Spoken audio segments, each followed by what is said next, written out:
Maybe keep that thing on the first mode, yeah?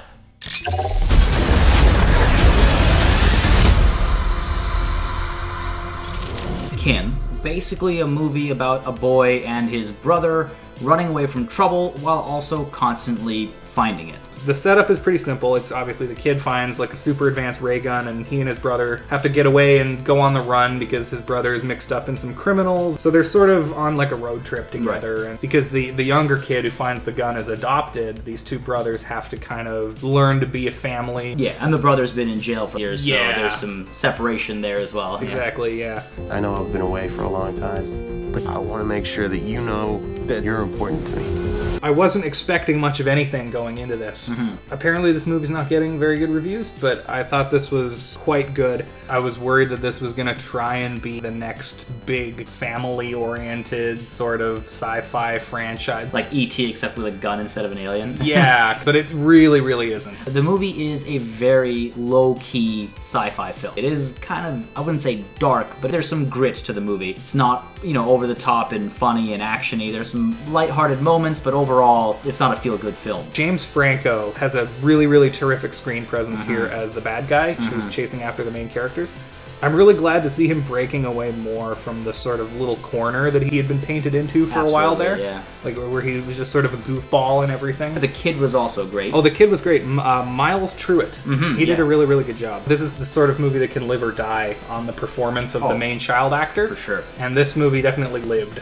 He did a really good job. The guy who played his older brother, Jack Reynor, he was good. I know I'm not a good guy, but it's been pretty incredible to be brothers for the first time. Dennis Quaid and Zoe Kravitz are both in the movie a little bit, and they're both really good as well. From a technical perspective, they did a wonderful job. The audiovisual elements were amazing. I thought that the lighting was great, the cinematography was amazing, and the music as well. I'm a big fan of like soft techno music, and it had a lot of those elements. That was good. Sound effects were great as well. So technically the movie was fantastic. The goal was to create a world of sound based around magnetism that was hopefully unique.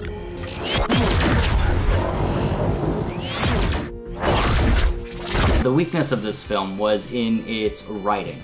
Yeah, there were a few moments of really contrived kind of leaps in logic where it's like, well, would this character really do that in this situation? Probably not. Towards the end of the film, there's this ridiculous twist that comes completely out of nowhere, and I'm honestly still not sure how to feel about. It kind of feels like a different movie crashed into this one right in the last like 2 minutes. It feels like somebody else came in or some other team came in and they were like, yeah, there's low sci-fi stuff. No. Never mind, we're making the Terminator. Exactly, yeah. Move along. It was really, it was really disappointing because the movie was so creative in avoiding sci-fi tropes. And I like that. The sci-fi was a backdrop element. It came up every once in a while. Maybe it could have happened a bit more often. Sort of just a detail. Exactly. The gun is honestly not too important except for a handful of scenes. It could be replaced with any other particularly deadly piece of equipment. It could be a missile launcher or a grenade launcher or whatever. Exactly. But what the ending did do is it kind of reduced the threat level too abruptly, and I didn't like that. The reduction of tension was so immediate, and it felt non-cathartic. Is that a word? I don't know. I'm coining it. I didn't get catharsis. I didn't feel like I reached the end of a tale. Okay. And so that was a bit disappointing. But I will say, despite that, it's a nice vibe. We don't get movies like that. Everything has to be big and loud and explosive. And I like a good, calm movie about people and stories. This was not based on a comic book or a novel. It's not a remake or a sequel or a parody. It's also not mindless, pulpy trash like something like The Meg. Yeah, well, it was based off that short film. Right. I think it's called Bagman. I haven't seen that, but yeah, I haven't seen I guess they took that and they blew it out to be a much bigger film, and that's cool. I like seeing original IP, original ideas get developed. We don't get that often enough nowadays. Worth watching in theaters. The movie's gorgeous. Yeah. Check it out. Let's try and tell Hollywood that we want more movies that are based off of original ideas. I'd recommend this definitely in the theater. Give it a watch.